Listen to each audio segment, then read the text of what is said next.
O som da risada da minha mãe através da porta da cozinha deveria ter sido acolhedor. Em vez disso, me cortou como vidro. Não se preocupe, Clary. Sua irmã boba vai pagar por tudo, como sempre. Ela é nosso pequeno caixa eletrônico há 10 anos. Ela não vai parar agora. Fiquei paralisada no corredor, agarrando a caneca de café que de repente pareceu pesada demais em minhas mãos. 10 anos. 10 anos financiando os sonhos de Clary enquanto os meus acumulavam poeira, mensalidade da faculdade, prestações do carro, roupas de grife, cirurgia plástica, tudo pago por mim enquanto morava em um apartamento apertado, trabalhando 70 horas por semana. E agora eles queriam que eu financiasse um casamento de $50.000. Um casamento para o qual eu nem fui convidada. Naquela noite, tomei uma decisão que mudaria tudo. Quando me pediram para cuidar dos fornecedores, sorri e disse sim. Quando exigiram que eu coordenasse todos os pagamentos, assenti entusiasticamente. Quando Clary se gabou para todos sobre sua irmã generosa financiando seu conto de fadas, desempenhei meu papel com perfeição. Porque às vezes a melhor vingança não é servida fria. Ela é servida exatamente no momento em que 200 convidados de um casamento estão em um salão vazio, se perguntando para onde foram as mesas, para onde as flores desapareceram, porque não há música, comida, cerimônia, apenas minha mãe gritando meu nome no vazio enquanto sua preciosa Clara está lá, com um vestido de $3.000, sem ter onde usá-lo. E eu? Estou a 4.800 quilômetros de distância, em uma praia havaiana, vendo meu celular acender com 110 chamadas perdidas, finalmente entendendo o sabor da liberdade. O verdadeiro show estava apenas começando. Meu nome é Stephanie Collins e, aos 28 anos, construí uma carreira de sucesso como gerente de projetos em uma das principais construtoras de Denver. Comecei como coordenador iniciante, trabalhando 60 horas por semana e conquistando o respeito de empreiteiros com o dobro da minha idade. O que eu não consegui construir foi uma base sólida para minha própria família. A caneca de café tremia em minhas mãos enquanto eu permanecia imóvel do lado de fora da sala de estar da nossa família, a voz da minha mãe ecoando pela porta entreaberta com clareza cristalina. Eu só tinha passado para deixar a chave reserva do meu apartamento, minha mãe estava regando minhas plantas enquanto eu estava em uma viagem de negócios a Fênix. Nunca imaginei que me tornaria uma plateia involuntária de uma conversa que destruiria o que restava das minhas ilusões sobre o amor familiar. Não se preocupe com nada, Clary, a voz da minha mãe transbordava o tipo de carinho que ela nunca usará ao falar de mim. A tola da sua irmã vai pagar por tudo, como sempre. Ela fazendo isso há 10 anos, a faculdade, aquele carro, o depósito do seu apartamento, até aquela plástica no nariz que você simplesmente precisava fazer. A Clary merece um casamento perfeito, e a Stephanie sabe o seu lugar nesta família. A risada amarga que se seguiu foi como um golpe físico. Encostei as costas na parede do corredor, meu coração batendo tão forte que tinha certeza de que eles ouviriam. Mas minha mãe continuou, alheia à minha presença. $50.000 pode parecer muito, mas você sabe como ela é. Ela vai reclamar um pouco, talvez fazer algumas perguntas, mas no final, ela vai assinar os cheques. Ela sempre assina. Afinal, é para isso que serve a pessoa responsável. A caneca escorregou dos meus dedos dormentes, mas eu a peguei antes que caísse no chão de madeira. Responsável. Era isso que eu era para eles. Não filha, nem irmã, nem mesmo pessoa, apenas a responsável. Aquela que pagava as contas enquanto eles viviam seus sonhos. 10 anos de memórias me atingiram como um tsunami. O telefonema choroso de Clary quando ela tinha 19 anos, implorando para que eu a ajudasse com a mensalidade da faculdade porque ela tinha gasto suas economias nas férias de primavera em Cancún. Só desta vez, Stephanie, eu prometo que te pago. Ela nunca pagou. As inúmeras vezes que minha mãe mencionou casualmente que a prestação do carro de Clary estava vencida, que seu aluguel estava atrasado, que seu cartão de crédito estava estourado, sempre com aquele olhar de expectativa que dizia que eu deveria intervir e consertar tudo. Pensei nos meus anos de faculdade, trabalhando em 2 empregos enquanto assistia às aulas, comendo macarrão instantâneo no jantar e enviando dinheiro para casa para ajudar com as despesas da família, o que, de alguma forma, nunca parecia me beneficiar. Lembrei-me de recusar promoções que exigiam viagens porque a família precisa de você por perto, Stephanie. Pensei nas dezenas de encontros que cancelei porque Clary teve alguma crise que exigiu minha intervenção financeira imediata. todos aqueles anos, eu dizia a mim mesma que era amor, que ser necessária significava ser amada, que meu valor para esta família vinha da minha disposição de sacrificar tudo por eles. Parada naquele corredor, ouvindo minha mãe falar de mim como se eu não passasse de um caixa eletrônico com pernas, finalmente entendi a verdade. Eles não me amavam. Eles precisavam de mim. E há uma diferença enorme entre os dois. Eu conseguia ouvir a voz de Clara agora, mais jovem e animada do que o normal. Ah, mãe, mal posso esperar. O Eric vai ficar tão impressionado com o local. 200 convidados, aquelas lindas rosas brancas por todo lado, o quarteto de cordas durante a cerimônia. Vai ser tudo o que eu sempre sonhei. E sua irmã vai garantir que cada centavo seja coberto, respondeu a mãe. Ela te deve isso, afinal. Você já teve que viver na sombra dela por tempo suficiente, vendo-a alcançar todo o sucesso profissional enquanto você lutava. Minha sombra. Eu queria rir, mas o som que quase escapou foi mais como um soluço. Clary tinha lutado porque nunca havia trabalhado um dia sequer na vida, contentando-se em flutuar de um emprego de meio período para outro enquanto eu cobria suas despesas. Ela vivia na minha sombra porque sombras são projetadas por pessoas que realmente se destacam e trabalham pelo que têm. Mas enquanto eu estava ali, me sentindo menor e mais invisível do que nunca, algo mudou dentro de mim. A dor começou a se cristalizar em algo mais duro, mais agudo, mais perigoso. Eles achavam que me conheciam tão bem. Achavam que podiam prever exatamente como eu reagiria quando Clary ligasse com os planos do casamento, quando minha mãe me apresentasse os orçamentos dos fornecedores, quando todos me olhassem com aquelas caras de expectativa que controlaram minha vida por uma década. Eles estavam errados. Desta vez, quando viessem até mim com as mãos estendidas e suas exigências disfarçadas de pedidos amorosos, eu diria sim. Concordaria com tudo o que eles quisessem. Eu seria a irmã responsável, a filha dedicada, o caixa eletrônico confiável com quem sempre contaram. Mas eu seria tudo isso exatamente como eles mereciam. Se quisessem minha carteira, teriam que cair direto na minha armadilha primeiro. As lembranças me atingiram como uma força física quando finalmente me afastei daquela porta, cada uma delas uma nova ferida se reabrindo. Tudo começou tão inocentemente quando eu tinha 18 anos, segurando minha carta de aceitação na Universidade Estadual do Colorado, juntamente com a bolsa acadêmica integral que representava 4 anos de liberdade.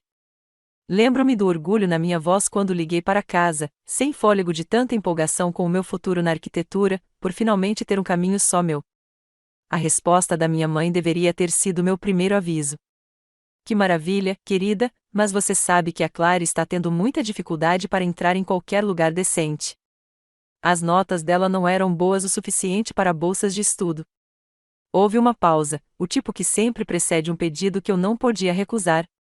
E se você fosse para uma faculdade comunitária? Só pelos 2 primeiros anos. Poderíamos usar o dinheiro da sua bolsa para ajudar a Clara a entrar naquela faculdade particular com a qual ela sempre sonhou. Você é muito mais inteligente do que ela. Você se sairá bem em qualquer lugar. A conversa que se seguiu ficou gravada na minha memória como uma marca. Clary chorando sobre como era injusto eu conseguir tudo enquanto ela lutava. Papai não dizia nada, como sempre, apenas concordava com a mamãe, concordando com o que ela decidisse ser melhor. E eu, com 18 anos e desesperada para ser a boa filha, aquela que colocava a família em primeiro lugar, concordando em abrir mão da minha bolsa de estudos e dos meus sonhos para que Clary pudesse ter os dela. Passei os 2 anos seguintes no Denver Community College, trabalhando à noite em um supermercado e nos fins de semana em uma cafeteria, vendo minha poupança se esgotar tão rápido quanto eu conseguia enchê-la. Clary, por sua vez, vivia sua melhor vida na Regis University, ingressando em irmandades e viajando para o México nas férias de primavera, enquanto eu calculava se conseguiria comprar livros didáticos e fazer compras na mesma semana. O carro veio em seguida. Claro, Clary tinha 21 anos e tinha decidido que precisava urgentemente de um Honda Civic para manter sua imagem no campus. Stephanie, você é tão prática, disse minha mãe durante um de nossos telefonemas semanais. Você sabe como é importante para Clary se integrar. Ela não pode ficar pegando emprestado o carro da colega de quarto para sempre. É constrangedor. A mensagem implícita era clara. Eu era prática, o que significava que era eu quem resolvia os problemas financeiros. Então, Peguei um empréstimo de $8.000, assinei a papelada e vi Clary ir embora em seu carro novinho. Uma sensação de frio começou a se espalhar pelo meu peito. Clary, onde exatamente eu estarei durante toda essa coordenação? Quer dizer, a que horas devo chegar ao local no dia do casamento? O silêncio se estendeu por tanto tempo que pensei que a ligação tivesse caído. Quando ela finalmente falou, sua voz estava baixa e incerta. Stephanie, pensei que você tivesse entendido.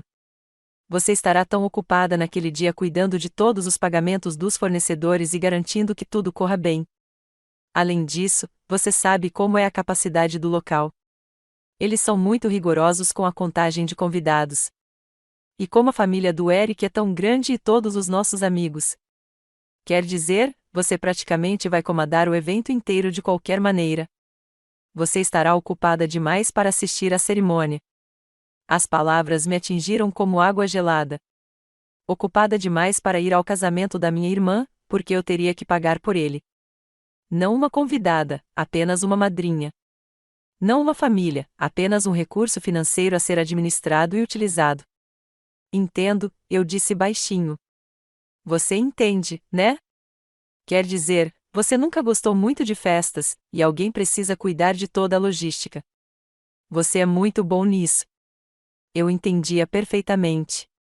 Eu entendia que havia passado 10 anos acreditando que o amor parecia sacrifício, que família significava colocar as necessidades de todos os outros antes das minhas, que ser necessário era o mesmo que ser valorizado.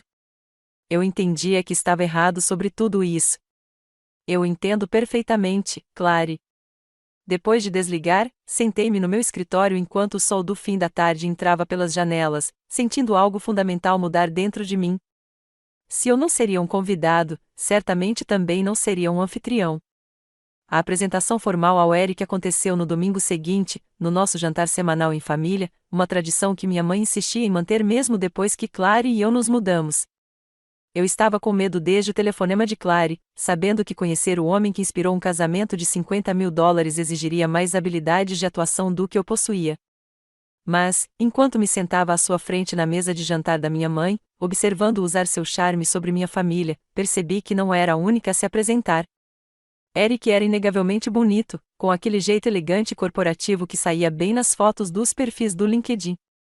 Ele tinha o tipo de sorriso confiante que fazia as pessoas confiarem nele imediatamente, e o brandia como uma arma enquanto elogiava o assado da mamãe e fazia perguntas atenciosas ao papai sobre seu trabalho na loja de ferragens. Mas foi quando ele me lançou aquele sorriso megapotente que senti a primeira pontada de desconforto. Stephanie, a Clary me falou tanto de você, disse ele, estendendo a mão sobre a mesa com naturalidade. Devo dizer que estou incrivelmente impressionado. Gerente de projetos na Morrison Construction? É um cargo sério. A Clary mencionou que você está lá há, 6 anos, progredindo de coordenadora a gerente.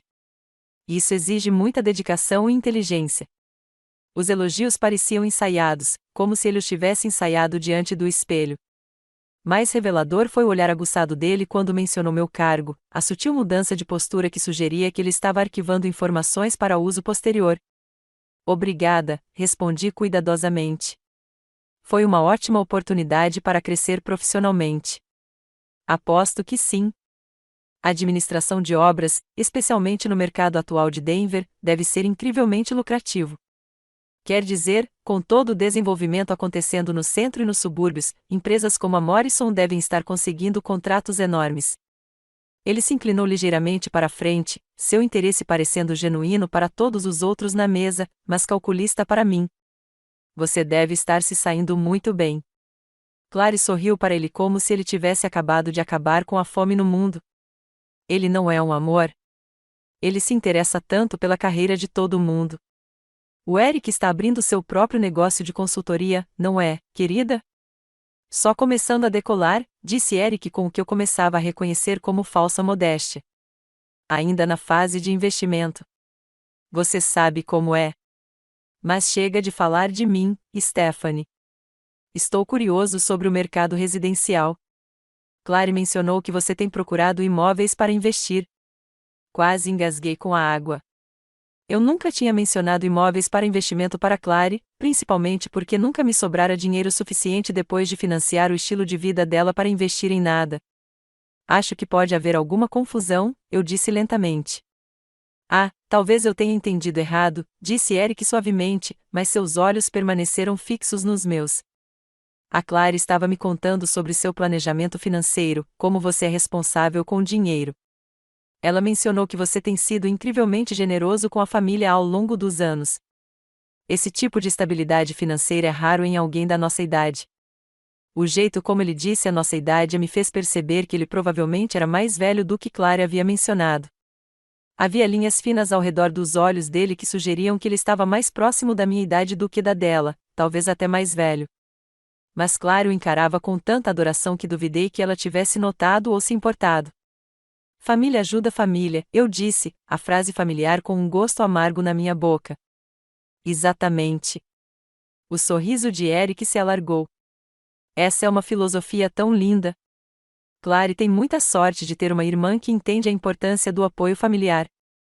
Que bom que ela tem uma irmã tão generosa, né? Principalmente com os custos de um casamento hoje em dia, eles podem ser astronômicos. O comentário soou como uma sonda, testando minha reação. Eu me senti como um espécime sob um microscópio, sendo examinado em busca de sinais de fraqueza ou solidez financeira. Ele não estava puxando conversa. Estava conduzindo uma avaliação. O pai, alheio às indiretas, assentiu em aprovação. A Stephanie sempre foi a responsável. Nunca pede nada. Sempre ajuda. Eu entendo, disse Eric, e por um instante seu sorriso se transformou em algo mais frio, mais calculista. Clary tem sorte de ter esse tipo de segurança na família. O resto do jantar passou num turbilhão, com Eric fazendo perguntas cuidadosamente elaboradas sobre minha agenda de trabalho, minha situação de moradia, as prestações do meu carro. Ele nunca perguntou diretamente sobre meu salário ou minhas economias, mas conseguiu extrair uma quantidade surpreendente de informações financeiras em uma conversa aparentemente inocente. Quando estávamos tirando os pratos, ele provavelmente tinha uma noção melhor do meu orçamento do que meu contador. Naquela noite, algo me incomodava enquanto eu repassava a noite. O interesse do Eric parecia muito focado, muito estratégico. Homens genuinamente interessados em conhecer a futura cunhada não costumavam passar o jantar calculando o patrimônio líquido dela. Então, fiz o que qualquer mulher desconfiada na era digital faz, pesquisei sobre ele no Google. Eric Matthew Jennings, de 32 anos, morou em Phoenix e Seattle. O que encontrei nesses resultados de busca me deixou arrepiado. 2 anúncios de noivado em arquivos de jornais de cidades diferentes. Ambas as mulheres pareciam ter mais ou menos a mesma idade de Clary, ambas de famílias abastadas, e ambas tinham irmãs mais velhas mencionadas com destaque nos artigos sobre planejamento de casamento como generosas apoiadoras da família. O primeiro noivado foi cancelado abruptamente após 1 ano de planejamento, logo após a família da noiva passar por dificuldades financeiras. O segundo terminou quando a irmã da noiva se mudou para o outro lado do país, levando consigo seu sustento financeiro. Em ambos os casos, Eric desapareceu das redes sociais e se mudou para uma nova cidade poucos meses após o término do noivado. Investiguei mais a fundo, cruzando datas e locais, seguindo migalhas digitais em postagens do Facebook e stories do Instagram. O padrão era inconfundível. Eric não se apaixonou por mulheres. Ele as pesquisou. Encontrou mulheres jovens e atraentes de famílias ricas, especialmente famílias com irmãos mais velhos bem-sucedidos e com histórico de generosidade financeira. Ele cortejou a irmã, encantou a família e se posicionou para acessar recursos que tecnicamente não eram seus. Clary não era sua noiva. Ela era seu plano de negócios. E eu não era a irmã generosa que ele estava cortejando. Eu era o alvo que ele estava caçando. Ele tinha sua colheita planejada, mas eu tinha minha seca pronta. Na manhã de segunda-feira, após aquele jantar revelador, mergulhei no trabalho com uma intensidade incomum, desesperado para me concentrar em algo que fizesse sentido em um mundo onde nada mais parecia fazer.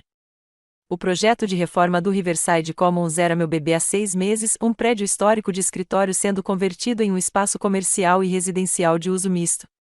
E hoje, nos reuniríamos com o arquiteto que cuidaria das modificações estruturais dos andares superiores. Michael Torres chegou ao trailer da obra pontualmente, carregando plantas enroladas debaixo do braço e um café com um aroma infinitamente melhor do que o amargo da nossa antiga máquina de escritório.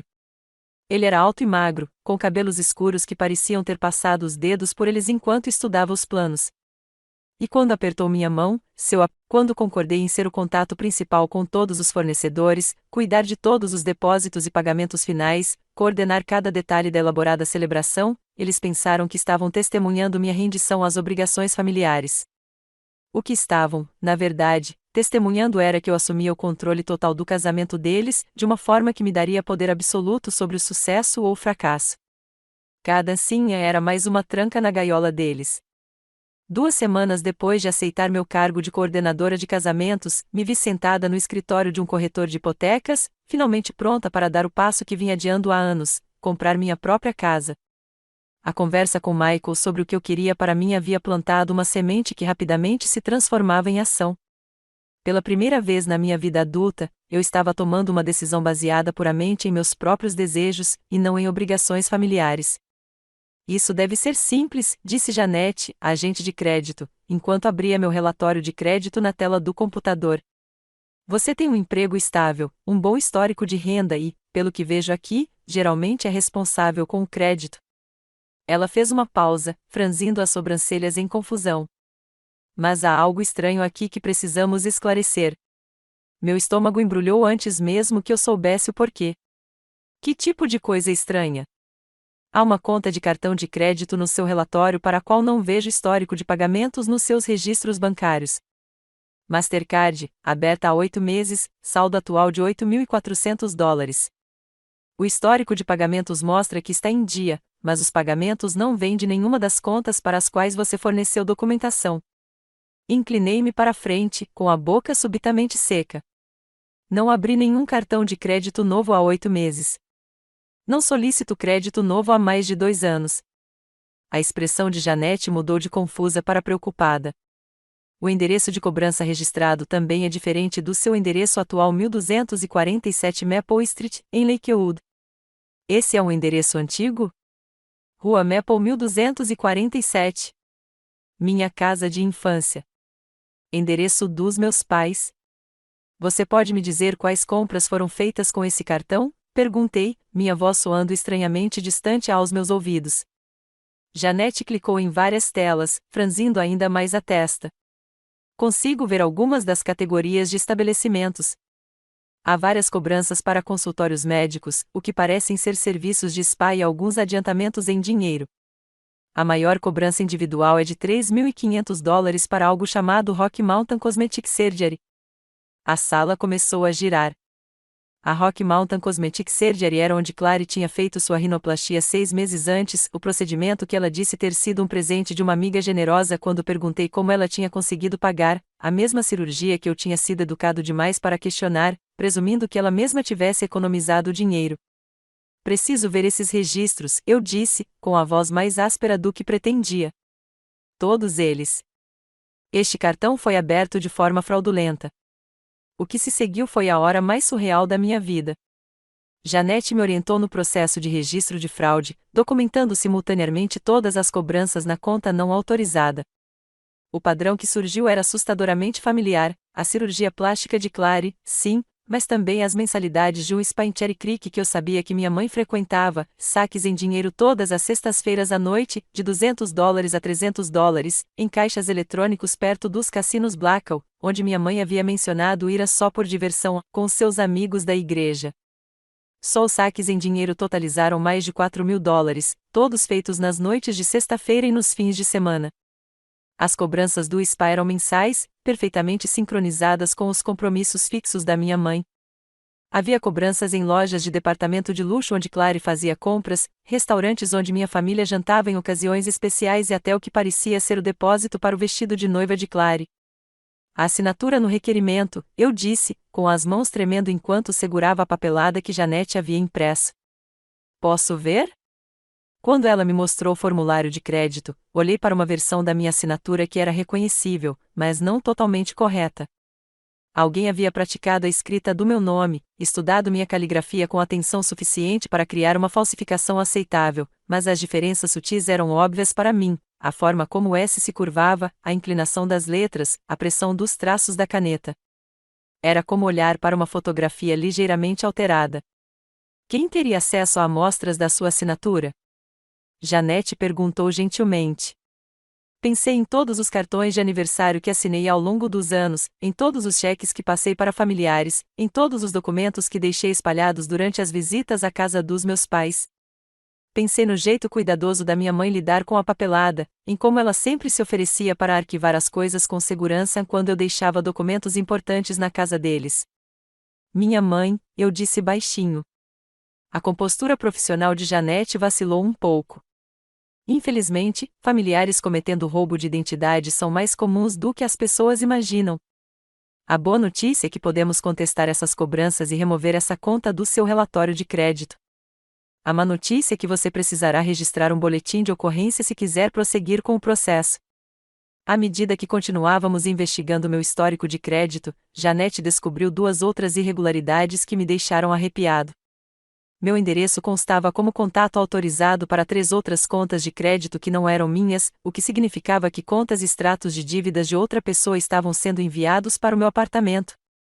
Pensando bem, percebi que minha mãe havia pedido meu novo endereço quando me mudei no ano passado, alegando que queria me enviar correspondência em caso de emergência. Isso sugere um padrão de abuso sistemático, explicou Janete cuidadosamente. Alguém tem usado sua estabilidade financeira e seu bom crédito para aumentar sua capacidade de endividamento. Basicamente, está usando sua credibilidade como garantia para seus próprios gastos. A peça final do quebra-cabeça veio quando Janete elaborou um relatório completo de monitoramento de crédito. Havia 3 pedidos de empréstimo diferentes enviados usando minhas informações, mas com o endereço dos meus pais, no último ano. Todos foram rejeitados porque a discrepância de endereço levantou suspeitas, mas as tentativas estavam lá, prova documentada de que alguém estava vendendo minha identidade para vários credores. Sentei-me naquele escritório estéril, cercada por papéis que documentavam meses de traição, e senti algo fundamental mudar dentro de mim. Não se tratava mais apenas de ser explorada. Era criminoso. Eles não estavam apenas me pressionando para lhes dar dinheiro. Eles estavam roubando minha identidade financeira, apostando na minha pontuação de crédito e minando sistematicamente minha segurança econômica enquanto eu me concentrava em ser uma boa filha e irmã. As exigências do casamento, as constantes emergências financeiras, a suposição de que eu sempre estaria lá para socorrê-los, tudo isso tinha sido uma distração. Enquanto eu assinava cheques e transferia dinheiro voluntariamente, eles também se apropriavam de recursos que eu nem sabia que tinha fornecido. Todo mês, eu apoiava o estilo de vida deles diretamente, enquanto eles, ao mesmo tempo, drenavam meu crédito indiretamente. Eles não queriam apenas o meu dinheiro. Eles estavam roubando o meu futuro. O compromisso para comprar o vestido aconteceu 3 dias depois da minha descoberta devastadora no escritório do corretor de hipotecas, e quase cancelei 2 vezes antes de me forçar a ir. Clary passou a semana me enviando mensagens animadas sobre a boutique que havia escolhido, a Bella Bridal, uma loja de luxo em Cherry Creek, onde os vestidos de noiva começavam em $3.000 e subiam rapidamente a partir daí. Eu sabia que precisava manter as aparências até estar pronta para executar meu plano, então sorri e a encontrei no horário combinado. A boutique em si era tudo o que Clary sonhara: lustres de cristal, serviço de champanhe e camarins privativos, maiores que o meu primeiro apartamento. Assim que entramos, Clary se transformou na versão de si mesma que reservava para lugares caros, falando em tom um pouco mais alto e gesticulando de forma mais dramática, como se precisasse que todos soubessem que ela pertencia àquele lugar. Esta é minha irmã, Stephanie, anunciou Clary à consultora, uma mulher chamada Vivian, que parecia ter saído de uma revista de noivas. Ela está cuidando de todos os detalhes financeiros do meu casamento. Dinheiro não é problema nenhum. O jeito casual com que ela disse isso, como se estivesse falando sobre o tempo, me deu um nó no estômago. Os olhos de Vivian brilharam com o brilho inconfundível de uma vendedora sentindo uma comissão lucrativa. Que maravilha ter esse apoio familiar, disse ela, voltando sua atenção imediatamente para mim. Existe algum parâmetro de orçamento que eu deva ter em mente? Ah, não. Clary riu, já gravitando em direção à seção mais cara da loja. A Stephanie tem muito sucesso na gestão de obras. Ela cuida de mim há anos, não é, mana? Consegui dar um sorriso forçado e assenti, observando Vivian começar a escolher vestidos da coleção Premium. Cada vestido que Clary selecionava para experimentar era mais elaborado que o anterior, corpetes bordados à mão, caudas longas como catedral, camadas de seda importada e renda italiana. Ela segurou cada vestido em frente ao espelho, já se imaginando flutuando pelo corredor enquanto eu calculava os custos crescentes. O primeiro vestido que ela... As conversas mais reveladoras aconteciam durante jantares em família, onde o casamento dominava todas as discussões.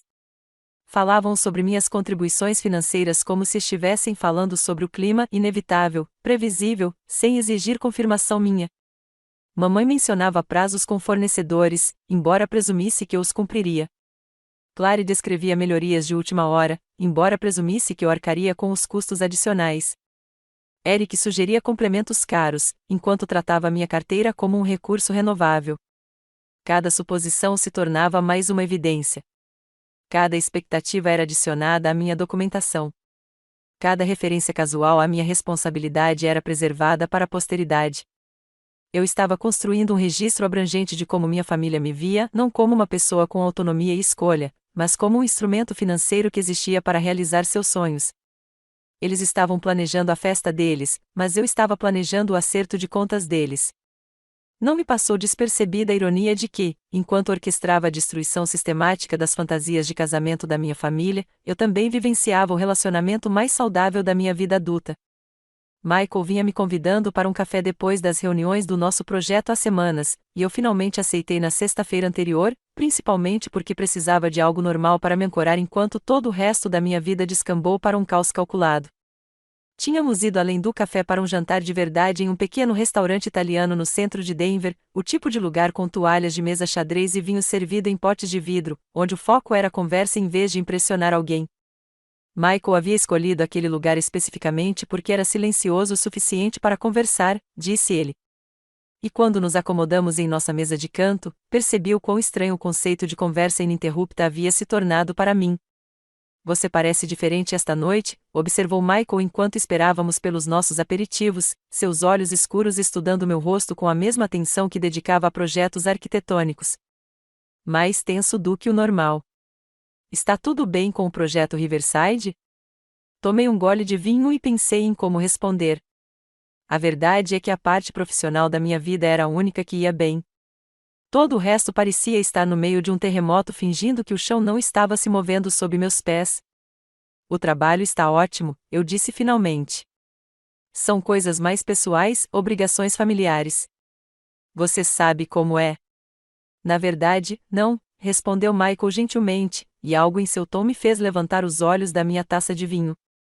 Conte-me sobre essas obrigações. O que sua família espera de você? A pergunta me pegou de surpresa, em parte por causa de como ele a formulou, não a como está sua família ou a o que está acontecendo em casa, mas especificamente a o que eles esperam de você, como se ele já tivesse percebido que a dinâmica da minha família não era normal.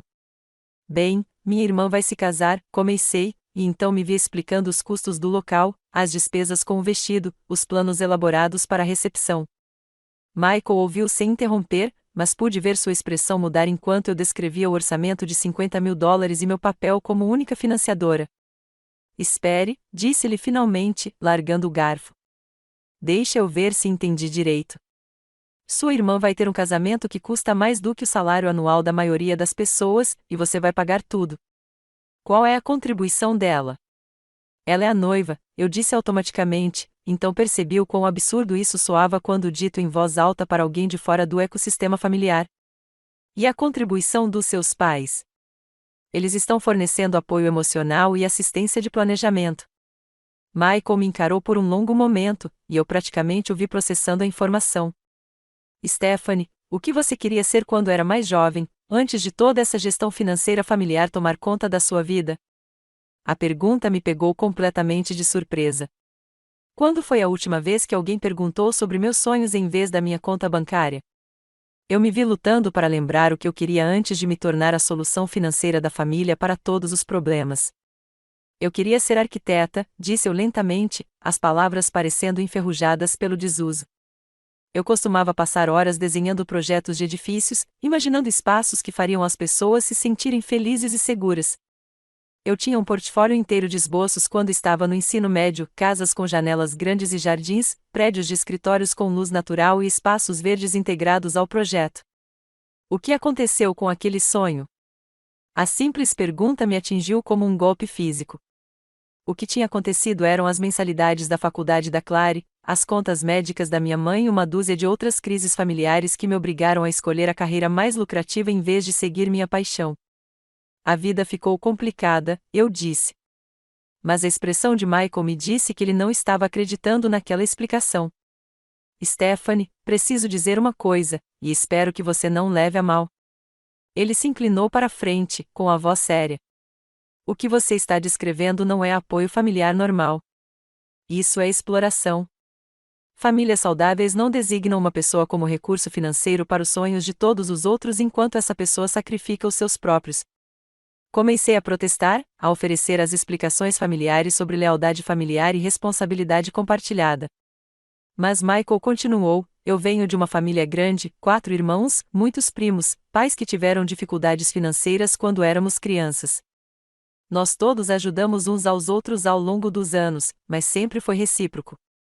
Quando meu irmão precisou de ajuda com a entrada da casa, 3 de nós ajudamos e ele nos pagou em 2 anos.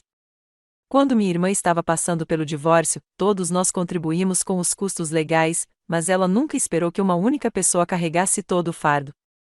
Ele fez uma pausa, estudando meu rosto. Sua família já ajudou você em alguma coisa? Você já fez algum sacrifício pelos seus sonhos da mesma forma que se sacrificou pelos deles? A questão pairava no ar entre nós, e me vi mentalmente examinando anos de interações familiares, procurando exemplos de apoio recíproco. A busca não deu em nada. Eles precisam de mim, eu disse semanalmente. Todo mundo precisa de apoio às vezes, mas necessidade e exploração são coisas diferentes. O que você precisa, Stephanie? Quando foi a última vez que alguém da sua família fez essa pergunta? Não consegui lembrar.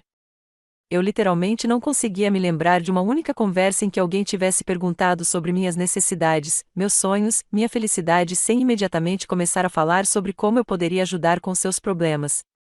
Há uma faculdade comunitária perto daqui que oferece aulas noturnas de desenho, disse Michael, pegando seu telefone e me mostrando um site. Apenas por diversão, sem pressão, sem implicações na carreira. 2 horas por semana para você se lembrar de como é criar algo para si mesmo em vez de resolver os problemas dos outros.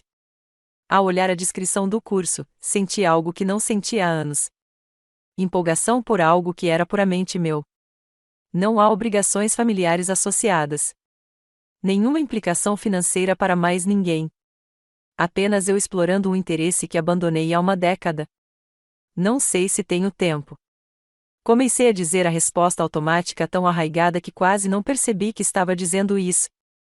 Você tem tempo para um casamento de $50.000 para o qual nem foi convidado. Michael apontou calmamente. Talvez você consiga encontrar 2 horas por semana para algo que realmente te faça feliz. Ele estava me mostrando uma vida em que eu era importante e isso tornava insuportável voltar para a vida deles. Na noite anterior ao casamento, meu telefone se tornou uma arma de destruição em massa, apontada diretamente para minha sanidade. Tudo começou às 7h30 da manhã, com a voz da mãe 3/8 mais alta do que o normal, deixando uma mensagem de voz que começava com: Stephanie, estamos em uma crise e isso evoluiu para pura histeria. O florista precisa do pagamento final até o meio-dia ou eles vão cancelar o pedido. Ela continuou suas palavras, tropeçando uma na outra em pânico. Eu sei que você disse que cuidaria de tudo, mas eles estão sendo muito insistentes sobre o pagamento hoje. Clary está fora de si. Você precisa ligar para eles imediatamente. Antes que eu pudesse processar a mensagem, meu telefone vibrou com uma mensagem de Clary. Meu Deus, o pessoal do bolo também está perguntando sobre o pagamento final. Eles querem um cheque administrativo até às 15 horas.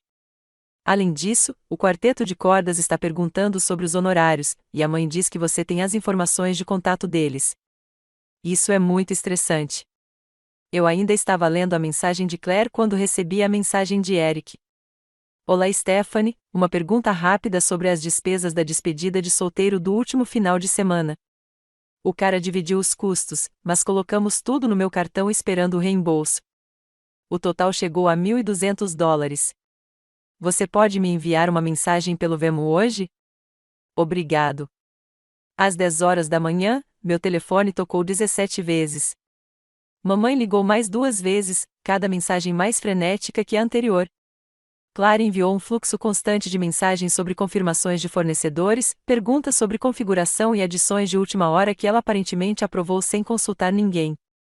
Eric contribuiu com sua própria série de mensagens sobre presentes para padrinhos, a conversa que se seguiu, conduzida no saguão enquanto hóspedes confusos pressionavam seus rostos contra as janelas, expôs os fatos brutais com polidez profissional. A reserva estava provisória, aguardando o pagamento final. Várias chamadas de confirmação não foram atendidas. O prazo de cancelamento já havia passado. O local não foi responsável pela coordenação do fornecedor sem o status de reserva confirmado. Foi durante essa explicação que a limusine de Clary parou do lado de fora do vestido branco, visível através do vidro traseiro do carro.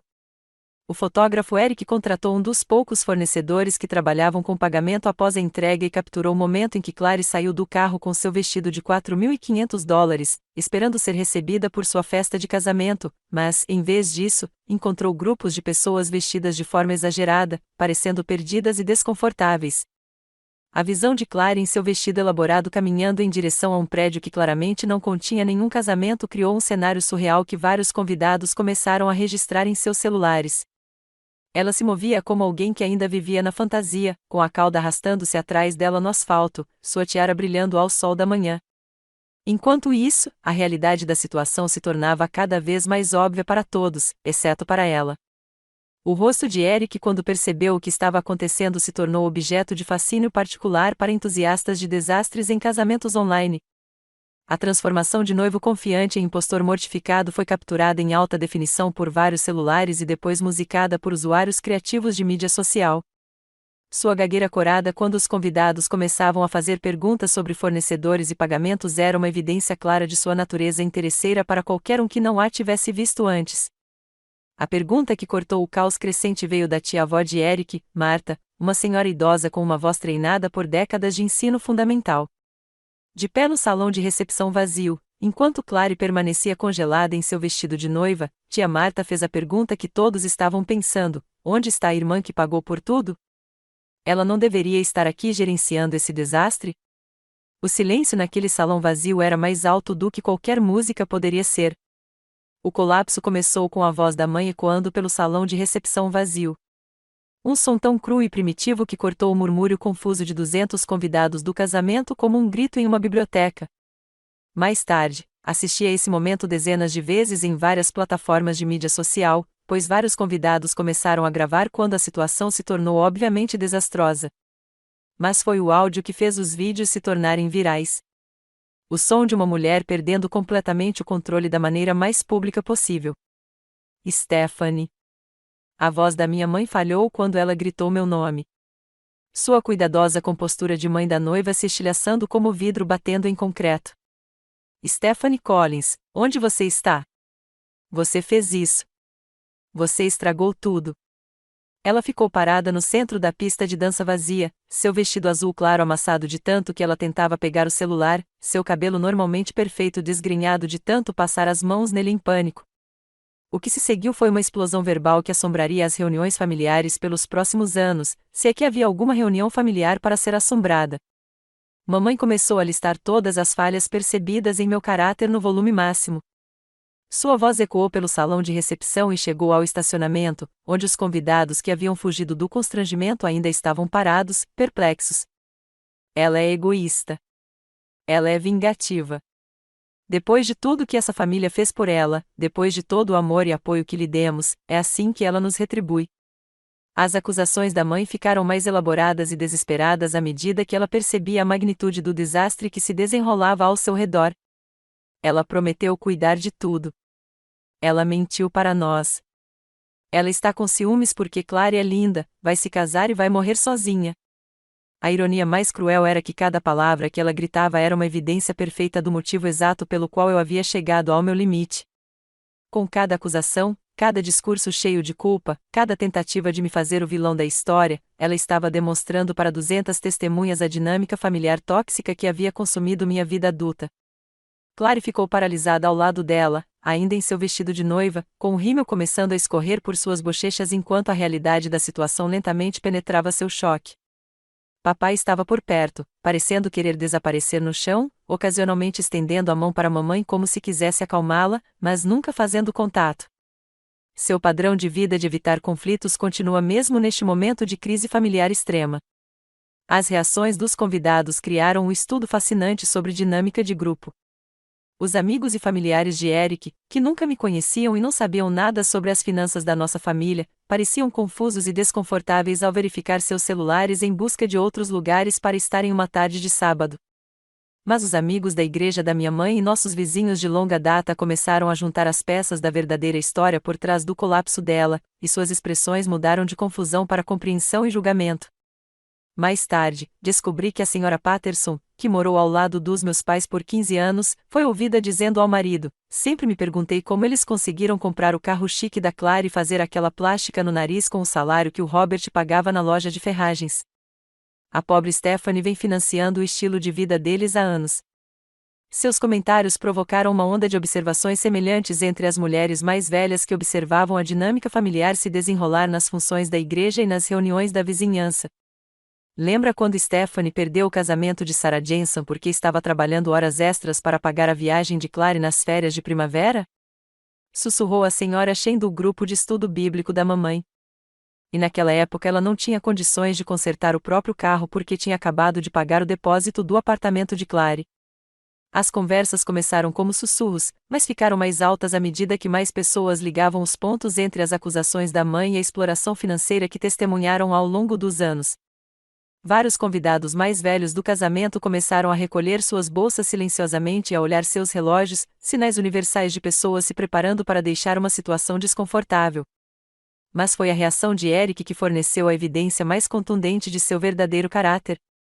No momento em que ele percebeu que nenhum resgate financeiro de última hora viria, que nenhum dinheiro misterioso da família apareceria para salvar a situação, todo o seu comportamento mudou com uma velocidade impressionante.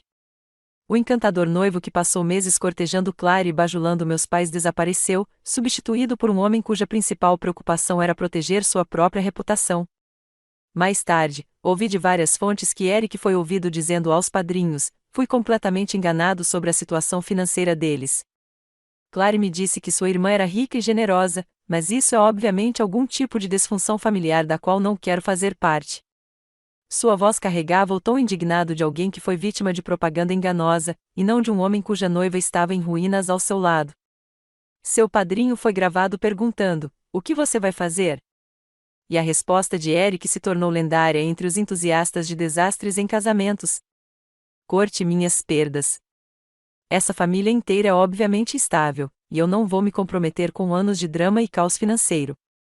Enquanto Claire estava ali, com seu vestido caro, ainda processando a destruição do dia do seu casamento, Eric já estava calculando sua estratégia de saída. Ele tirou o binire com a eficiência casual de um homem tirando o uniforme de trabalho, entregou-o ao seu padrinho e começou a caminhar em direção ao estacionamento sem dizer uma palavra à sua noiva de 0 minutos. O homem que havia prometido amá-la para sempre não conseguiu ir embora rápido o suficiente quando o dinheiro acabou. Enquanto Eric abandonava Claire naquele salão de recepção vazio, e minha mãe gritava meu nome para uma plateia de convidados horrorizados do casamento, eu estava deitada em uma cadeira de praia na Wiki, observando o Oceano Pacífico se estender infinitamente em direção ao horizonte. O contraste não passou despercebido por mim no exato momento em que minha família estava descobrindo as consequências de me menosprezar. Eu estava experimentando a paz mais profunda que senti em mais de uma década. O biquíni vermelho que usei foi um pequeno ato de rebelião que pareceu monumentalmente significativo. Eu o comprei online 3 semanas antes, em um momento de autoindulgência sem precedentes. A primeira peça de roupa que comprei para mim, e não por necessidade, em muito tempo, não me lembro mais. Era brilhante, ousado e completamente impraticável. Tudo que minha família teria criticado se tivesse visto. O tecido parecia liberdade contra minha pele, quente pelo sol havaiano que batia sem julgamento ou expectativa. Minha cadeira de praia estava perfeitamente posicionada para aproveitar tanto o sol da manhã quanto os suaves ventos alísios que mantinham a temperatura confortável, apesar da intensidade do calor tropical. À minha esquerda, um jovem casal estava construindo um elaborado castelo de areia com seu filho pequeno, suas risadas se misturando ao som rítmico das ondas quebrando na praia. À minha direita, um homem idoso lia um romance de bolso, olhando de vez em quando para observar surfistas pegando ondas à distância. Todos ao meu redor estavam envolvidos no simples ato de se divertir sem dever nada a ninguém. A gravata na minha mão era a segunda do dia, embora fosse apenas depois do meio-dia. A bebida era ridiculamente cara para meus padrões habituais, $18 por rum e suco de fruta. Mas eu pedi sem verificar o preço, sem calcular como o custo impactaria. O vídeo foi publicado com a legenda "Quando o dinheiro acaba em um casamento" e já havia sido visto mais de 2 milhões de vezes. A filmagem foi devastadora em sua completude. Tudo começou com os convidados chegando em trajes formais, a confusão aumentando à medida que percebiam que nenhuma preparação havia sido feita e culminou com o colapso total da mãe no salão de recepção vazio. A qualidade do áudio era cristalina, capturando cada palavra do seu discurso gritante sobre meu egoísmo e ingratidão. Mas o que tornou o vídeo realmente viral foram as reações dos convidados do casamento quando perceberam o que estavam testemunhando. As conversas sussurradas enquanto as pessoas juntavam as peças da história e a rápida saída de Eric da cena. A hashtag casamento vazio virou tendência em diversas plataformas e a seção de comentários se tornou um campo de batalha de opiniões. Alguns espectadores ficaram horrorizados com o que consideraram uma crueldade minha para com minha família. "Imagine destruir o dia do casamento da sua irmã por despeito", escreveu um usuário. A família deve estar presente uns para os outros, não importa o que aconteça. Esses comentaristas se concentraram no espetáculo de Clary, em seu vestido de noiva, parada em um salão vazio, pintando-me como uma irmã vingativa que escolheu a maneira mais dolorosa possível de fazer uma observação. Mas eles eram muito superados em número por pessoas que viam a situação de forma diferente. "O colapso daquela mulher diz tudo o que você precisa saber sobre como ela tratou a irmã", comentou alguém com milhares de curtidas. "Você não grita com alguém assim, a menos que você o tenha subestimado por anos." Outro comentário popular lido: "O fato de esperarem que ela pagasse por um casamento para o qual ela nem foi convidada diz tudo sobre a dinâmica familiar." O vídeo foi divulgado por diversas publicações online especializadas em desastres em casamentos e dramas familiares. Um site chamado Edify Weekly escreveu um artigo inteiro analisando as filmagens, incluindo registros de data e hora destacando os momentos mais reveladores. Eles identificaram o momento em que as acusações da minha mãe mudaram de culpa geral para detalhes financeiros específicos, confirmando efetivamente que eu realmente estava financiando o estilo de vida da família há anos. Mas foram nos grupos locais do Facebook que a verdadeira conversa aconteceu. O grupo de mães de Denver Metro explodiu em discussões sobre o vídeo, e ler os comentários foi como descobrir que eu não estava sozinha, de uma forma que eu nunca imaginei ser possível. Dezenas de mulheres estavam compartilhando suas próprias histórias de exploração financeira familiar, criando um tópico que se estendeu por centenas de comentários. "Essa poderia ter sido a minha história", escreveu Jennifer Martinez, mãe de 3 filhos, cujo perfil mostrava que ela morava a apenas 2 bairros de distância dos meus pais. "Minha irmã esperava que eu pagasse todo o curso de enfermagem dela porque eu ganhava mais dinheiro, mas não me convidou para a formatura dela porque era só para a família mais próxima." Seu comentário teve mais de 300 curtidas e 50 respostas de mulheres compartilhando experiências semelhantes. Sarah Thompson, cujo nome reconhecia das funções da igreja, escreveu: "Observei Stephanie nas reuniões de família durante anos, sempre em segundo plano, enquanto Clary era o centro das atenções. Cada conversa sobre Stephanie acabou se transformando no que ela poderia fazer por todos os outros. Isso demorou muito para acontecer. Mas sua perspectiva privilegiada deu credibilidade aos comentários de apoio e ajudou a mudar a narrativa da lealdade familiar para o reconhecimento do abuso financeiro. A conversa no meu escritório, da qual tomei conhecimento por meio de uma mensagem de texto em grupo da minha equipe de projeto, foi igualmente solidária, mas mais pessoal. Meus colegas testemunharam anos de interrupções familiares durante o horário de trabalho. Os telefonemas desesperados sobre as emergências de Clary. O estresse que aparecia no meu rosto toda vez que minha família precisava de algo. Os dias de férias eu usava para lidar com crises familiares em vez de realmente descansar. Tom Rodrigues, o gerente sênior do projeto, aparentemente contou isso a toda a equipe de construção. Qualquer pessoa que tenha trabalhado com Stephanie sabe que ela sustenta aquela família há anos. Todos nós já a vimos pular o almoço para transferir dinheiro para alguma emergência familiar. Bom para ela por finalmente se colocar em primeiro lugar. A resposta da equipe foi unânime em apoio, com vários rapazes compartilhando suas próprias histórias de familiares que se aproveitaram de sua generosidade. Ainda mais surpreendente foi a resposta de clientes e fornecedores que trabalharam com nossa empresa. Vários entraram em contato diretamente com o escritório principal da Morrison para expressar apoio a mim, mencionando ocasiões em que testemunharam ligações de familiares, interromperam reuniões de negócios ou notaram meus níveis de estresse aumentarem após conversas telefônicas pessoais.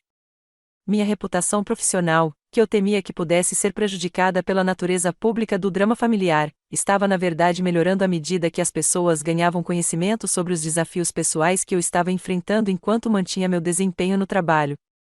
As mensagens mais tocantes vieram de outras mulheres da construção civil e da gestão de projetos, um setor em que as profissionais muitas vezes sentiam pressão para provar que conseguiam lidar com tudo sem demonstrar fraqueza.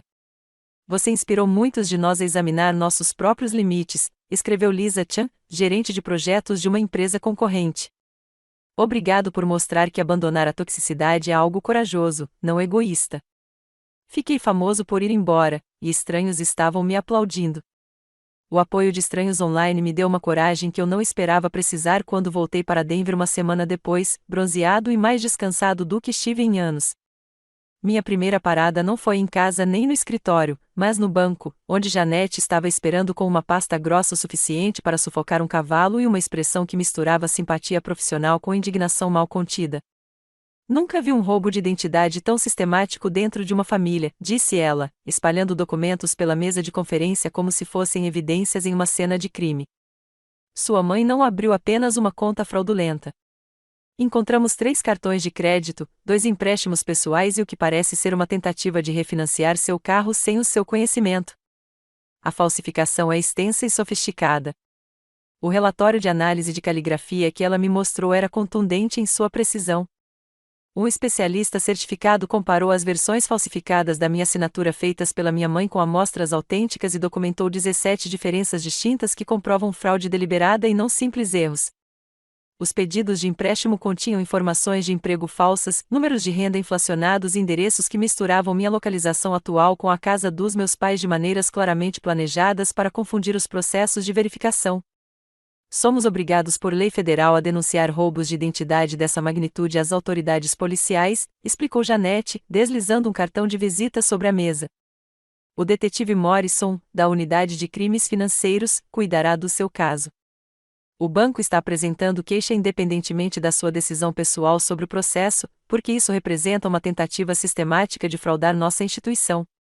Perceber que isso havia ido além do drama familiar e chegado ao território criminal parecia surreal. Minha mãe não apenas magoou meus sentimentos ou se aproveitou da minha generosidade. Ela cometeu vários crimes que poderiam resultar em prisão. A mulher que me criou acreditando que a lealdade familiar superava todas as outras considerações me traiu tão completamente que agências federais agora estavam envolvidas. Eu ainda estava processando essa informação quando voltei para o meu apartamento naquela tarde e encontrei minha mãe esperando no corredor, do lado de fora da minha porta. Ela estava com uma aparência horrível, com o cabelo sujo, as roupas amassadas e os olhos vermelhos pelo que pareciam ser dias de choro. Mas quando ela me viu chegando com minha mala, sua expressão mudou através de uma rápida sucessão de emoções, alívio, raiva, desespero e algo que parecia quase medo. Aí está você, ela disse, com a voz mais aguda que o normal. Você tem ideia do que fez essa família passar? O casamento da sua irmã foi arruinado. A vizinhança inteira está falando sobre nós e agora há advogados envolvidos e policiais fazendo perguntas. Como você pôde ser tão vingativo? Destranquei a porta sem responder, mas ela me seguiu para dentro, sua voz ganhando volume e histeria enquanto continuava. Isso tudo é um terrível mal-entendido, Stephanie. Família ajuda família. É isso que as famílias fazem.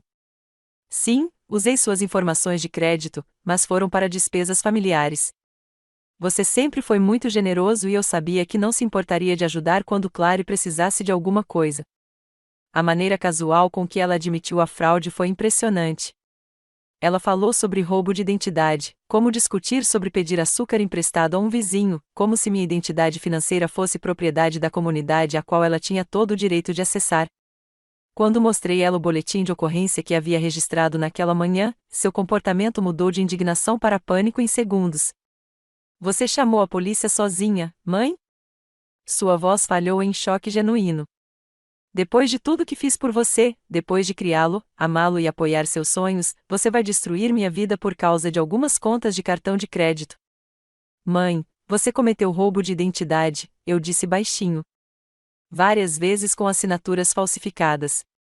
Não se trata de contas de cartão de crédito. Isto é sobre fraude grave. Ela desabou na cadeira da minha cozinha, sua bravata desmoronando quando a realidade legal penetrou em sua autojustificação. Eu nunca quis que isso chegasse tão longe. Sua avó deixou $50.000 em testamento para você, disse meu pai, com a voz carregada de vergonha. Ela especificou que era para ir diretamente a você para sua educação ou seu futuro, porque ela disse que você era a única pessoa nesta família que nunca pedia nada, mas dava tudo. Olhei para o testamento e vi meu nome claramente listado como o principal beneficiário de uma parte substancial do patrimônio da vovó. De acordo com os documentos bancários, o dinheiro havia sido depositado em uma conta em meu nome, mas que eu nunca tinha visto ou tido acesso. Os extratos da conta mostravam uma série de saques ao longo de 18 meses, cada um assinado com uma versão da minha assinatura que parecia próxima, mas não totalmente correta. Sua mãe interceptou toda a correspondência da propriedade, continuou papai.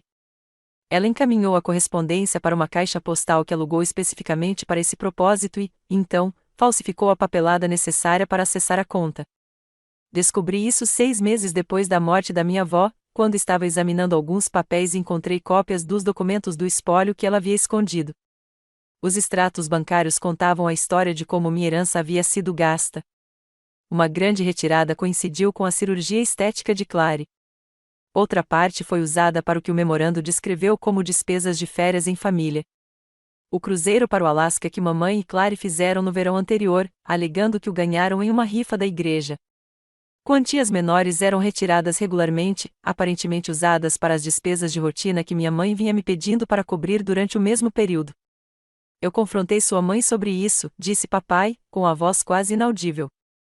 Ela disse que era tudo para despesas da família, que você não se importaria se ela estivesse apenas poupando todo mundo do trabalho de pedir o dinheiro diretamente. Ela fez parecer quase razoável, como se estivesse lhe fazendo um favor ao cuidar dos detalhes financeiros. Fiquei doente ao olhar os documentos, vendo a maneira sistemática como minha herança tinha sido roubada e gasta, enquanto eu continuava enviando dinheiro para casa todo mês, completamente inconsciente de que havia um fundo especificamente designado para meu benefício que estava sendo drenado para sustentar as mesmas demandas familiares que eu já estava cobrindo com meu salário. Por que você não me contou? Perguntei, embora suspeitasse que já soubesse a resposta. Porque sou um covarde, ele repetiu. Porque sua mãe disse que destruiria a família se isso fosse revelado, porque eu tinha medo do conflito que isso causaria. Porque passei 35 anos de casamento evitando conversas difíceis fingindo que os problemas não existem. Ele tirou outro conjunto de documentos do envelope, estes mais recentes e com o cartão de visita do detetive Morrison preso no topo. Eu também sei sobre a fraude do cartão de crédito, ele admitiu. Eu sei disso há meses. Eu vi as contas chegando em casa. Vi sua mãe ficando nervosa quando o telefone tocou. Ouvi ela praticando sua assinatura na mesa da cozinha. Eu sabia que era errado, mas não consegui impedi-la ou avisá-lo. O peso de sua confissão caiu sobre a mesa como um cobertor. O pai não estava apenas permitindo passivamente o abuso financeiro da mãe. Ele foi um cúmplice ativo através do silêncio, observando-a cometer vários crimes sem intervenção. Sua culpa estava estampada em cada linha do seu rosto, mas foi preciso um desastre familiar público para finalmente motivá-lo a falar. Eu testemunharei sobre tudo isso se você precisar, ele disse finalmente. O roubo de herança, a fraude de cartão de crédito, o padrão de abuso financeiro que observei durante anos.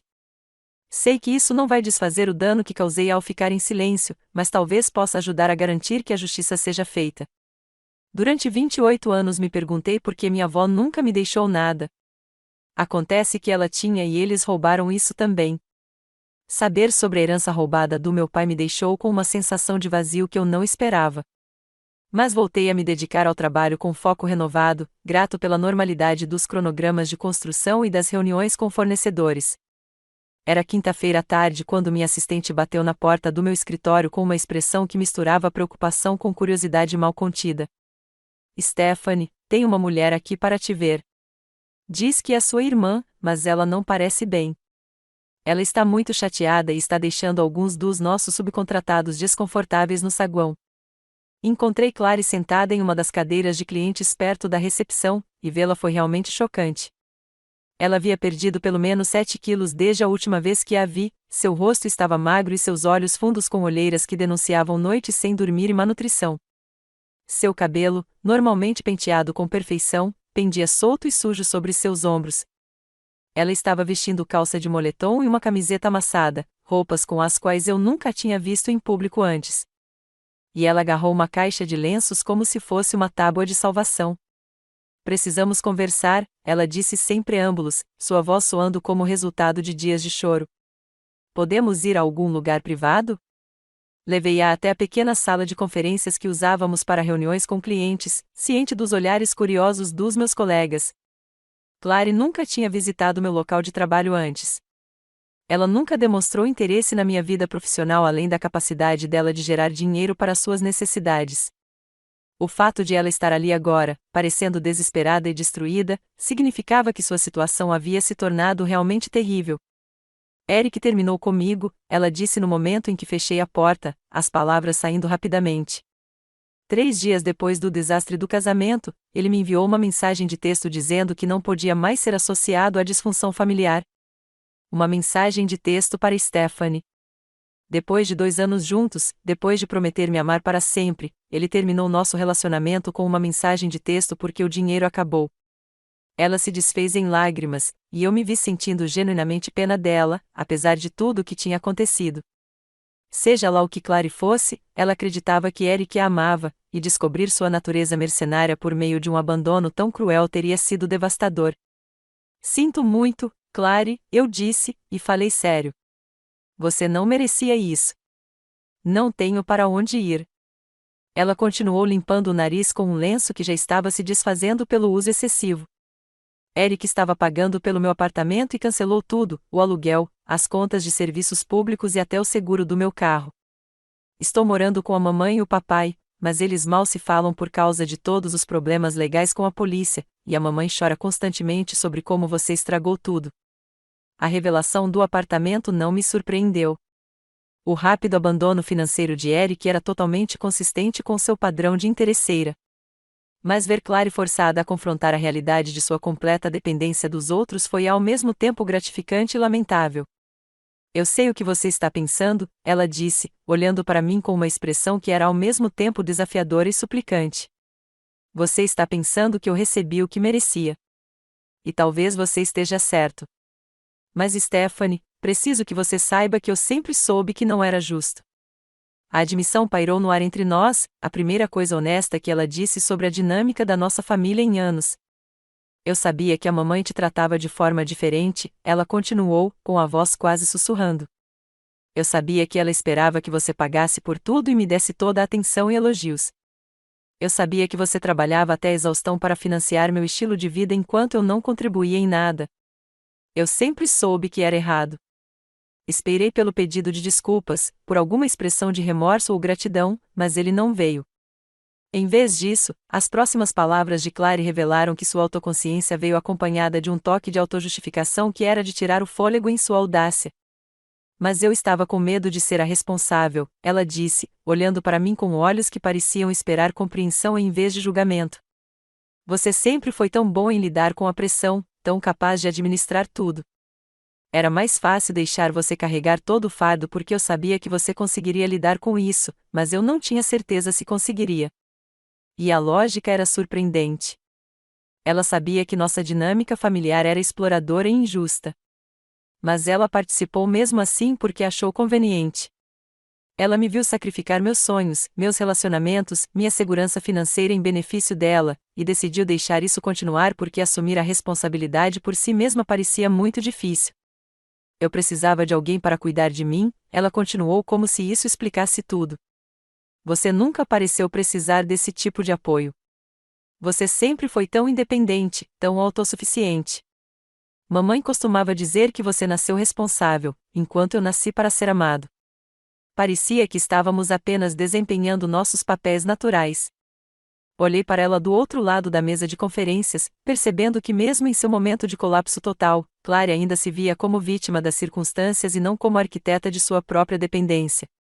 Ela havia enquadrado sua exploração da minha generosidade como algo que cumpria algum propósito cósmico, como se meu papel como caixa eletrônico da família fosse uma vocação e não um fardo.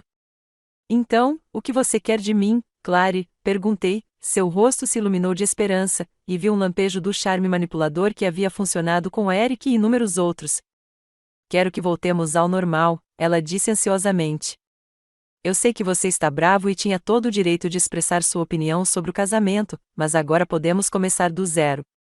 Aprendi minha lição, a situação do meu pai exigia limites diferentes, mas uma estrutura igualmente clara. Ele foi forçado a se aposentar precocemente da loja de ferragens quando o estresse dos processos judiciais e do escândalo familiar começou a afetar seu desempenho profissional, deixando-o com uma pequena pensão que mal cobria o pagamento da hipoteca. Concordei em cobrir as contas de luz e as despesas básicas de vida por 6 meses, mas somente depois que ele me desse acesso total ao orçamento doméstico e aos extratos bancários. Todas as despesas acima de $50 precisam ser discutidas comigo primeiro, expliquei durante nossa reunião mensal de revisão financeira no meu apartamento. Preciso ver os recibos, entender em que o dinheiro está sendo gasto e ter certeza de que minhas contribuições não estão permitindo a continuação do jogo ou do golpe financeiro. A exigência de transparência era humilhante para meu pai, que nunca tivera que prestar contas de seus gastos a ninguém, mas também era educativa. À medida que analisávamos suas despesas mensais juntos, ele começou a entender como seu estilo de vida havia sido completamente subsidiado pelas minhas contribuições ao longo dos anos. Contas de supermercado, dinheiro para gasolina, despesas com entretenimento, custos de manutenção da casa, quase todas as categorias de gastos haviam sido infladas pela suposição de que eu cobriria qualquer déficit. O processo de recuperação de Clary foi o mais complexo, pois exigiu que ela desenvolvesse habilidades que nunca precisou aprender. Depois de pesquisar programas de desenvolvimento de carreira, encontrei um curso de certificação em gestão de escritório com duração de 6 meses em uma faculdade comunitária local, que incluía colocação em estágio e apoio na busca por emprego. O programa custou $3.000, que paguei diretamente à instituição, com a condição de que Clary mantivesse uma média B e me fornecesse relatórios mensais de progresso. Sua resistência inicial às medidas de responsabilização foi previsível, mas instrutiva. Por que você não pode simplesmente confiar que eu vou me sair bem? Ela perguntou durante nossa primeira reunião de acompanhamento. Eu não sou a mãe. Não tenho problemas com os jogos de azar. Só preciso de apoio enquanto me recupero. Porque a confiança se conquista por meio de ações consistentes ao longo do tempo, respondi. Por 10 anos, vocês assumiram compromissos para se tornarem mais independentes e autossuficientes, mas esses compromissos sempre eram abandonados no momento em que algo mais fácil surgia. Não vou financiar outra rodada de boas intenções. As evidências de sua luta para se adaptar à responsabilidade apareceram de forma pequena, mas significativa. Seu relatório de progresso do primeiro mês revelou que ela havia perdido 3 aulas devido ao que descreveu como emergências pessoais, dormir demais, problemas com o carro e uma doença leve que, segundo ela, impossibilitava a frequência. Seu desempenho acadêmico era aceitável, mas não excepcional, sugerindo que ela estava fazendo o mínimo necessário de trabalho em vez de se dedicar totalmente ao material. Mas também houve sinais de crescimento genuíno. Quando ela ligou pedindo dinheiro para consertar a transmissão do carro, aceitou minha indicação de um consultor financeiro que poderia ajudá-la a explorar planos de pagamento e opções de carros usados, em vez de exigir um resgate financeiro imediato. Quando mencionou dificuldades com os estudos, aceitou minha sugestão de utilizar os serviços de tutoria da faculdade em vez de me pedir para contratar um professor particular. Os jantares familiares mensais que acabei concordando em retomar foram talvez a evidência mais visível de como nossos relacionamentos haviam mudado fundamentalmente. Esses encontros, realizados em um restaurante neutro, e não na casa da família, obedeciam a diretrizes rígidas sobre tópicos de conversa e discussões financeiras. Qualquer menção a dinheiro, pedidos de ajuda ou tentativas de me culpar e me obrigar a retomar velhos hábitos resultaria em minha saída imediata. Isso parece tão formal, reclamou Clary durante nosso terceiro jantar juntos. Costumávamos conversar sobre qualquer coisa em família. Agora é como se estivéssemos seguindo um roteiro. Costumávamos falar sobre o meu dinheiro e as suas necessidades, corrigi. Aquilo não era conversa de família. Era negociação comercial disfarçada de conexão emocional. Se você quiser falar sobre sua formação profissional, seu progresso na terapia ou o trabalho voluntário do papai, estou genuinamente interessada. Mas não estou interessada em retomar conversas sobre o que posso fazer por você financeiramente. A mudança mais significativa foi visível no meu pai, que começou a frequentar as reuniões do Al-Anon para aprender sobre como apoiar alguém em recuperação de dependência química, ao mesmo tempo em que examinava seus próprios padrões de comportamento facilitador. Sua participação no programa foi voluntária e autodirigida, a primeira vez que me lembro dele tomando iniciativa em qualquer questão familiar, em vez de simplesmente reagir às decisões da minha mãe. Estou descobrindo que tive medo de conflitos durante toda a minha vida de casado, ele me disse durante uma de nossas reuniões sobre orçamento. Eu permiti que sua mãe jogasse e abusasse financeiramente porque confrontá-la era mais assustador do que vê-la te machucar. O programa Al-Anon está me ajudando a entender que meu silêncio era uma forma de disfunção.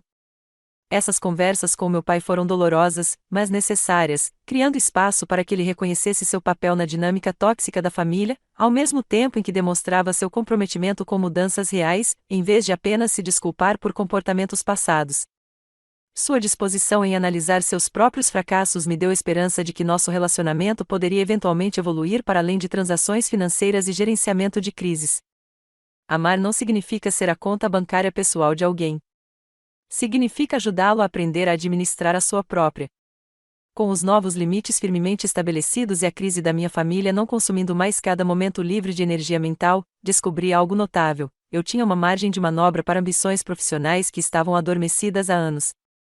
As constantes interrupções causadas por emergências familiares haviam acabado, a insônia causada pelo estresse que me atormentava há meses finalmente desapareceu.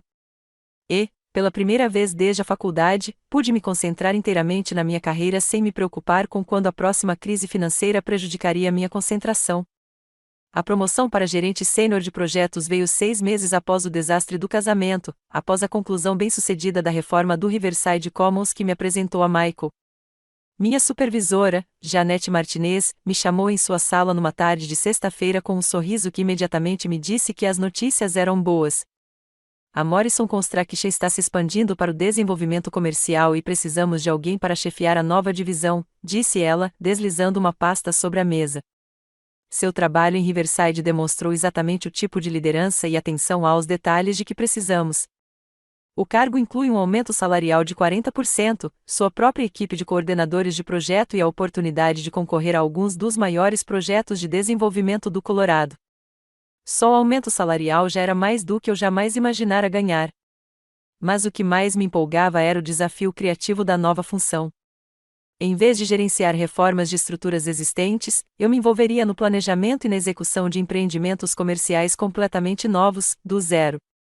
O cargo exigiria que eu trabalhasse em estreita colaboração com arquitetos, urbanistas e especialistas em meio ambiente, exatamente o tipo de trabalho colaborativo e criativo com que eu sonhava durante minhas aspirações arquitetônicas, que haviam sido abandonadas. Meu primeiro grande projeto como gerente sênior foi um empreendimento de uso misto no centro de Boulder, combinando espaços comerciais, edifícios de escritórios e unidades residenciais em um projeto que priorizava práticas de construção sustentáveis e integração comunitária. O projeto exigiu reuniões semanais com o escritório de arquitetura, onde me vi contribuindo com ideias sobre utilização do espaço e eficiência estrutural, baseadas tanto na minha experiência em construção quanto nos meus interesses de design, há muito reprimidos.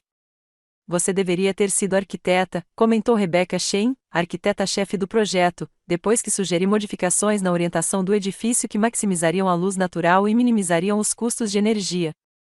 Sua compreensão de como o espaço afeta a experiência diária das pessoas é notável para alguém com experiência em construção. A observação dela despertou algo que eu não sentia há anos, um orgulho profissional totalmente separado da minha capacidade de resolver os problemas dos outros. Pela primeira vez desde a faculdade, alguém estava reconhecendo minhas contribuições intelectuais em vez dos meus recursos financeiros, e a validação foi inebriante. Enquanto isso, meu relacionamento com Michael evoluía de uma forma que me surpreendia constantemente com sua saúde. Ele nunca me perguntou sobre meu drama familiar, além de expressar preocupação com meu bem-estar, nunca me questionou sobre minha situação financeira e nunca pareceu esperar nada de mim além de companheirismo genuíno e disponibilidade emocional.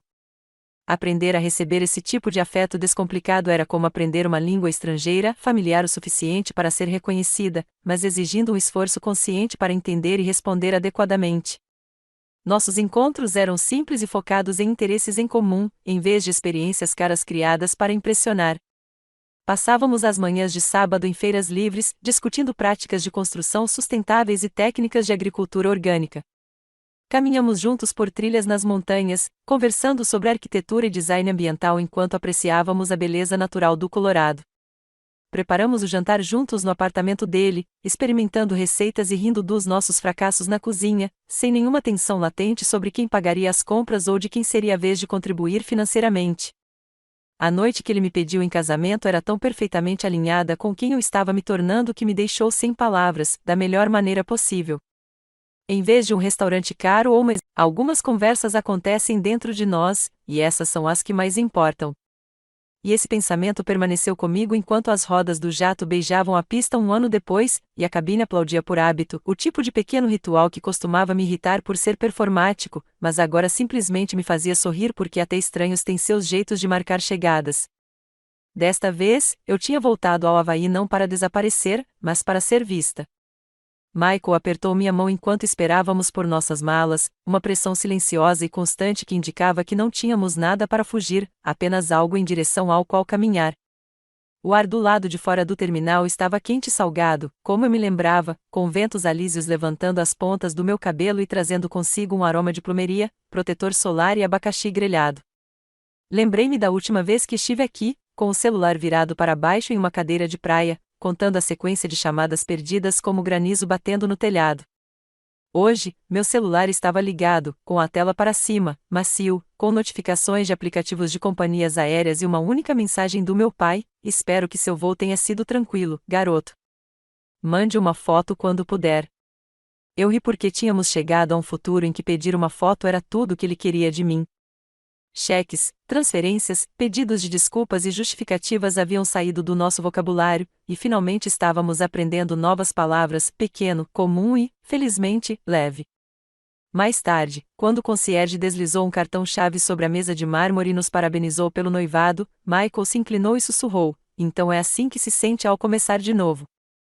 Eu disse a ele que era como estar em um cais ao amanhecer, com o dia inteiro se abrindo como uma página em branco. Caminhamos pela trilha familiar até o mesmo trecho de areia onde eu havia me escondido, a água de um azul límpido e indulgente que não se importava com quem eu tinha sido ou o que eu tinha carregado. Enquanto colocávamos nossa bolsa perto de duas espreguiçadeiras e estendíamos toalhas, ele se ajoelhou, não para nos pedir em casamento novamente. Fizemos isso sob o carvalho atrás do meu apartamento quando as folhas eram da cor de moedas de 1 centavo, mas para desenhar um anel na areia, um círculo simples ao redor dos nossos pés descalços. Pronto, agora estamos dentro das nossas próprias promessas, disse ele. Rimos porque o gesto era brincalhão e tão diferente das cerimônias que eu costumava bancar para o conforto dos outros. Pessoas por perto estavam fazendo coisas de praia, crianças correndo atrás de caranguejos, aposentados com chapéus de abas largas lendo romances, um casal de camisas combinando praticando um passo de hula na água rasa, e a normalidade daquilo parecia sagrada depois dos anos turbulentos. Sentei-me e deixei a luz do sol atingir meus ombros, pensando, sem pestanejar, em casa. Mamãe havia se juntado a um grupo de recuperação para viciados em jogos de azar 8 meses antes, após a conversa séria do detetive e a votação final do comitê da igreja, e permaneceu. 2 vezes por semana, ela se senta em círculo no porão de um antigo centro comunitário, com cadeiras dobráveis e uma cafeteira velha. Ela diz seu nome e conta a verdade sobre a coceira nos dedos e a maneira como a sala costumava se inclinar quando ela pensava em prêmios. Ela também faz compras em um mercado de bairro a 2 cidades de distância, onde ninguém sabe seu nome de solteira, traz para casa latas amassadas com adesivos de desconto e experimenta receitas que fazem sentido para quem tem salário. Quando me liga agora, fala sobre clientes, o ritmo de escanear códigos de barras e como pés cansados podem ser um agradecimento quando o dinheiro é honesto. Ela nunca pede meu cartão. Clary, que antes media o sucesso com buquês e número de convidados, trabalha em um emprego de escritório de nível básico, perto de uma copiadora barulhenta e de uma janela que dá para um beco com um mural de carpas. Ela me manda fotos de suas planilhas de orçamento com uma legenda orgulhosa como: olha para mim, irmã. Encontrei $50 que não precisavam ser gastos. Ela começou um pote de poupança com moedas de 25 centavos porque o som delas batendo no vidro torna a diligência palpável. Às vezes, ela liga depois do trabalho para enumerar pequenas vitórias, resistir a uma promoção de sapatos, cozinhar feijão em vez de pedir algo rápido e vazio.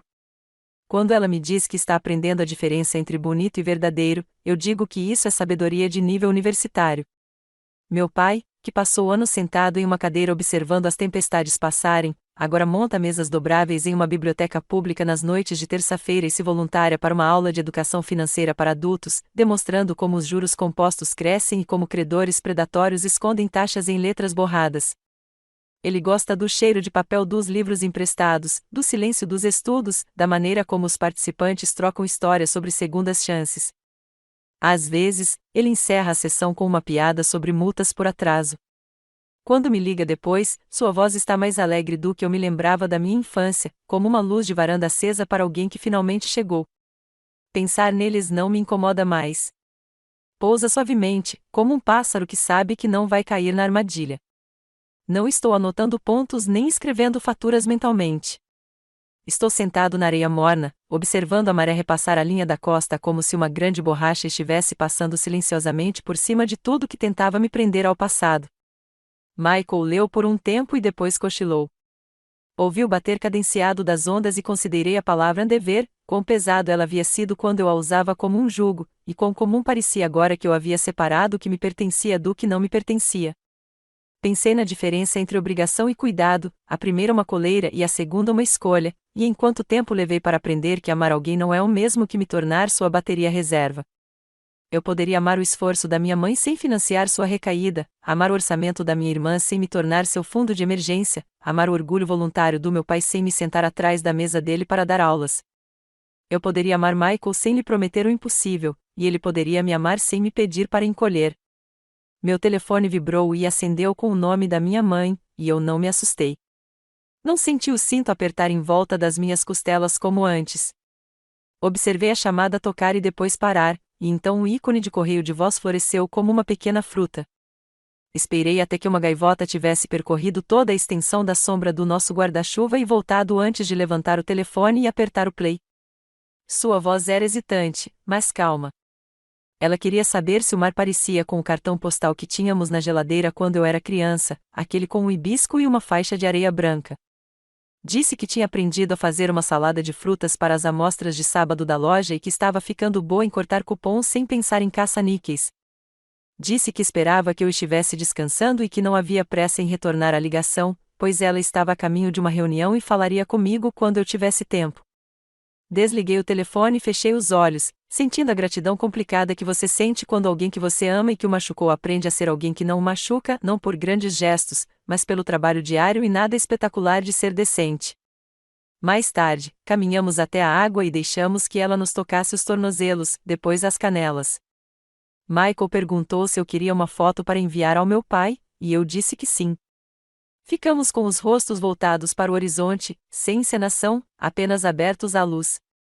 Ele tirou uma foto minha rindo sem pensar em como o riso parece. Quando voltamos para as toalhas, liguei para o papai, e ele atendeu no segundo toque, perguntando sobre as nuvens e se as ondas estavam boas, o tipo de conversa fiada que parece sem graça, mas, para mim, contém tudo. Depois que desliguei, enviei a foto para a mamãe e para Clary também, e desliguei o telefone sem esperar por respostas. A tarde se tornou dourada, e as sombras se alongavam como mãos amigáveis e inofensivas. Pensei naquela última conversa comigo mesmo, um ano atrás, e como ela se tornará menos um veredito e mais uma bússola, porque não era uma porta batendo ou um discurso proferido no vazio. Era um constante retreinamento do instinto em direção à paz. Uma criança ali perto gritou de alegria e indignação quando uma onda roubou sua pá de plástico e a devolveu, e todos naquele pequeno pedaço de praia riram uma breve comunhão de estranhos. Senti algo se soltar dentro de mim que não tinha nada a ver com vitória e tudo a ver com alívio, o tipo de alívio que vai embora depois de garantir que você consiga se levantar sem ele. Desenhei meu próprio círculo na areia com o dedo do pé e então saí dele, observando uma nova linha se formar na beira da água, uma linha tênue que não duraria. Eu sabia que era esse o objetivo. Reunimos nossas coisas quando o sol começou a se pôr e o vento mudou. Enquanto caminhávamos pela areia molhada, minhas pegadas foram se preenchendo uma a uma até que ninguém percebesse que eu estivera ali. Percebi, de repente e sem drama, que aquele era o final mais verdadeiro que eu poderia ter esperado, o tipo de final que se abre para um começo. As ondas levaram minhas pegadas, assim como eu havia levado embora o domínio delas sobre mim. Pela primeira vez em 28 anos, eu estava verdadeiramente livre. Se você está onde eu estive, ouvindo a onda da sua própria vida apagar o que te machucou, quero que saiba algo simples e sólido: você não está atrasado. Você não está quebrado. E você não é obrigado a carregar o que te ensinou a se curvar. A cura não é um único gesto grandioso. É uma série de pequenas misericórdias que você oferece a si mesmo, um dia de cada vez. Comece com a respiração lenta, contada, honesta. Nomeie o que aconteceu sem enfeitar, e então nomeie o que você precisa: descanso, distância, limites, ajuda. Nada disso é egoísmo. É manutenção, como consertar